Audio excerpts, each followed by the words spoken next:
had a high school game that I coach. So that's cool. How'd you guys do? It was our first game that we actually got to play. The weather's been really bad here. So we finally got a game in and we won. So we're happy about that. But it ran a little overtime, but good to be with you guys. Thanks for coming on. I appreciate it.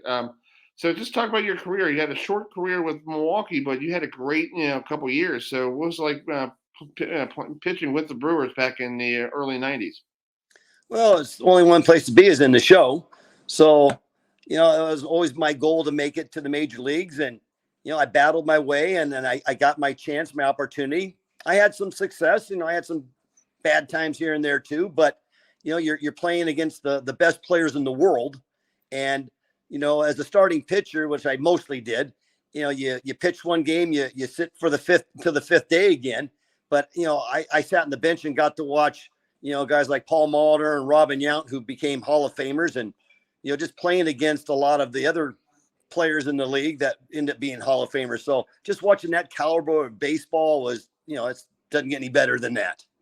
Yeah, I do have to ask you, you played for Team USA in 1984 at the Olympics. What was it like playing in the Olympics in 84? It was just it was part of the Olympics. You got a medal, you got a silver medal, but what was it like playing in that experience at Dodger Stadium with all those cool teams coming into play? Well, we're still amateur players out of college. That's the way they did it at that time. They started using the professionals, which we only used our minor leaguers until 2000. So, like 31 guys that were probably the top college players in the country got invited to Louisville. And from there, we would go on this humongous tour around the country, and they would eventually trim the roster down to 20 players. So we're a bunch of college guys, and on this tour, we played, I think, about 12 games before a major league game in a major league stadium. So that was kind of exciting for us. And eventually we would play in Dodger Stadium. And that was just an unbelievable experience that, Dodger Stadium holds like 55,000 people, and it was packed full, people waving the American flags and chanting USA, USA and all that kind of stuff. That was incredible. It was just an incredible experience altogether in many ways, just being in the Olympic Village and just seeing all the other American Olympic athletes like Michael Jordan, who was on the basketball team before he became an NBA star. Mary Lou Retton was a big gymnast, and Greg Louganis was, those old names like that. But just walking around and going up and down the elevators with them in the village was really cool. Hey, George, you got something for Don? You got to get the microphone working there, buddy. Yeah. There we go. I hate the mute button. A couple guests before you, we had Doug Pryor on, and Greg Pryor. I'm sorry, I apologize. We got a lot of people coming on. We had some crazy moments of saving between now and then. Greg was talking about the game, and back in the day, even when you were playing, that's when baseball was the best. It was about playing the game. It was about a team. It was about the guys loving the game. And nowadays, the game is just so different, even what they've done as far as the rules with the game. What are your thoughts between baseball when you played and what baseball is today? Yeah, it has changed in a lot of ways, especially with those rules. They kind of made up these rules during COVID, the 2 7-inning double headers, and okay, they got rid of that. But the one I'm still don't like is starting the runner on second base with extra innings. That's just, you give up a run, but it's not an earned run, but you can get a loss on your record. It changes statistics, which baseball is big time on the statistics throughout the history of the game for over 100 and something years, So that's changed. I mean, I would like to see them change that. Maybe through innings 10, 11, and 12, play it regular. But if it goes beyond that, when you really start killing your bullpen, I guess that's a reason, is maybe go to that in the 12th inning or something. Right. But, the rules have changed. They're trying to keep the game, for the fans. It kind of gets to be a little too long. I think in my day, those, like, we used to like play a game and then the game would end and guys would sit in the clubhouse and have a few beers and we play cards and we'd talk about the game and stuff like that.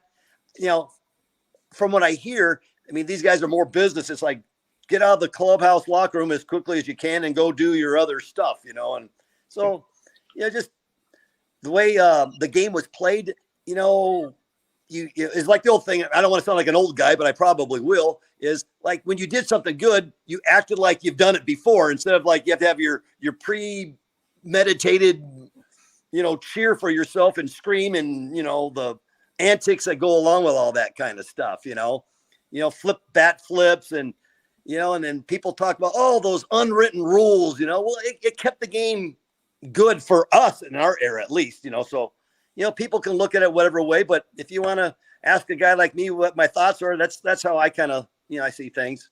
Well, Doug, it's kind of funny because when we're talking about Greg earlier, I mentioned the bat flip thing. I mean, to me, it becomes kind of a showboat thing.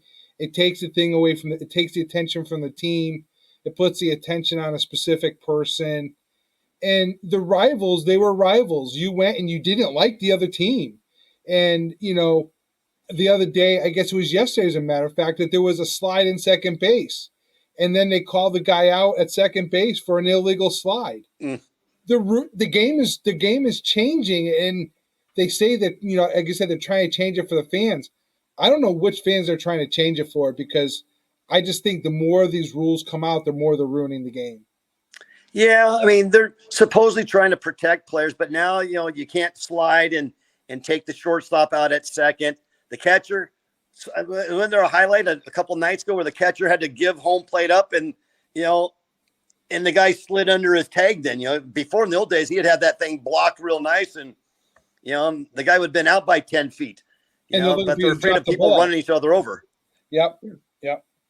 Like Gary Carter used to block the plate. You know, Gary Carter used to do it. You know, that was old school baseball. You know, that you don't have them trying to go through. You know, home plate. Now it's like, oh, we take out the catcher. You're thrown out of the game because you plowed into him. You know, like, come on. You know, that's baseball used to be like bam, bam. You know, right there, done. Yeah, now it's like, oh, you can't touch the guy. You know, it's like we gotta, like, you know, Don, you used to be a pitcher. You used to pitch what, 6, 7, 8 innings, right? Oh, yeah. Well, they gave me the ball as a starter, and I was expected to go 9. Right. They'd bring a relief pitcher when I needed relief. It wasn't, okay, you're going to be done after 6, and the 7th inning guy, the 8th inning guy, and the 9th inning guy. I remember a lot of times when I was pitching really well, I'm into the 8th and 9th innings, and I'm pitching with a 1 or 2 run lead. A lot of times the manager, Tom Troublehorn, left me in, let me finish it myself. You know, we had Dan Plesac, who was an all-star closer out there, but if he felt I still had the stuff, they left in there. But nowadays it's by the book and analytics and all this kind of stuff, you know, and, you know, that's definitely changed. Like Don, like exit velocity. Yeah. Like yesterday with the Oriole game, you know, Zinnerman goes 4 innings. And I'm like, why did he go 4 innings? And he's pitching really well. Just keep him going until he gets to a piss count. Who cares? Right. You know, and like now it's like, oh, he went 30 pitches. We got to take him out now. Yeah. Well, I felt if I didn't pitch at least 6 innings, I didn't feel good about it. I'd be embarrassed when I had a 5-inning win. You know, nowadays these guys go 4 1/3 innings and maybe go 5 and they go, great job. You know, I'm like, man, you know, you got to get deep in the game and you're supposed to save the bullpen. It's kind of like reversing now. You know, starting pitchers go 4 or 5. If they go 6 or more, well, that's great, I guess. But they have to have like 8 guys to 10 guys out in the bullpen because they use them more. It almost seems like to me the relief pitcher is more important than that starting pitcher anymore. And when I look at, you know, deals in the winter, they need starting pitcher. I go, well, so what? The guy is only going to go 5 or 6 innings anyway. You know, so what that Scherzer or somebody big today, just wait them out, get past the 6th inning, and then you beat up a bullpen and you get, you know, a chance back. Even when the guy's hot, you know, it's like, hey, just wait him out. And Adam is, you know, before we send over to Adam, you know, it's now a bullpen game. Mm-hmm. Have you ever heard that garbage? Like yeah, that's what I think. That's the way to describe it. Yeah. And you bring in the other guy. It's like, who came up with this idea? And why? You know, that's not baseball. That's like let someone, like if you don't have any pitchers, that's why you make a phone call and call your AAA. You go, hey, can you bring somebody up for me? I need somebody. It's like you don't just bring somebody out of the bullpen who has an ERA of 16.45 and like say, hey, you want to pitch 2 innings and and that's all you're doing. Yeah, it's ridiculous. Anyway, Adam, you got a question? Yeah. Now I gotta ask you, what was it like to play at the old Milwaukee County Stadium? With people like Robin Yount and Paul Molitor and Dan Plesac, because I remember when baseball was baseball, like you guys have said, all the rivalries, and now it's like it's crazy. Well, I loved playing in old Milwaukee County Stadium. It was outside. We had to deal with the elements and the weather and stuff like that, which I'll give, the new ballpark in Milwaukee here now with the retractable roof. It saves games and it's nicer, but you feel like you're confined in there. I always liked County Stadium because you were outside and, it was just, I remember on those day games, on those, the fans would be out in the parking lot tailgating and you smell the brat smoke coming into the stadium and it just had this atmosphere and it had a smell, it had a taste, Yeah. Today things are more like clean and refined and just confined even, and so yeah, those were good. I remember playing in the old Memorial Stadium there in Baltimore, had a lot of history and character and all that good stuff. And you think back to all the great players who'd come through before me and like I've talked about your Oriole guys like Brooks Robinson and Frank Robinson and, all the many, many other guys that were great there. And man, this is where these guys played at, and then, things had to change and, everybody had to keep up, make up the big, stadiums that had all the bells and whistles in them and all that good stuff, which, I guess you had to do it, but it's too bad it had to happen. It's good that there's old people like this can reflect on it and say, yeah, those were good too, though. We liked it in our time. Well, I do have to bring up the ballpark in Toronto. You had a chance to start the first ever game there, and that must have been so fun going to a ballpark you didn't even know about because that was like under construction and like, oh, you're playing a game tomorrow, and you're like, okay. So what was it like playing in the Sky Dome pitching, and you won the game in the Sky Dome? Yeah. Well, we heard about this magnificent stadium that was being built with the retractable roof, which now Milwaukee got, and they're going to have Hard Rock Cafe in it. They're going to have all that stuff in there, and the old stadium in Toronto was Exhibition Stadium, which was a football field. They had to put make a right field fence that went around that, to square it off because the football field continued on. And so, but we got there and we, the locker rooms, the clubhouse were big and had all these things in it. And, it looked real nice. It was a beautiful place. And the game was like in June, so they were hoping that stadium, Sky Dome would be ready by opening day, but they were a little behind. So they announced the day that it would be in June. And it happened to be when the Brewers were in town. So that'd be the opener. And it just happened to be my 5th day to pitch. So, nice. I got to go in there and went up against Jimmy Key. And, I went 5+ innings. I held them down enough and my teammates got some runs. And so I got the first win, but,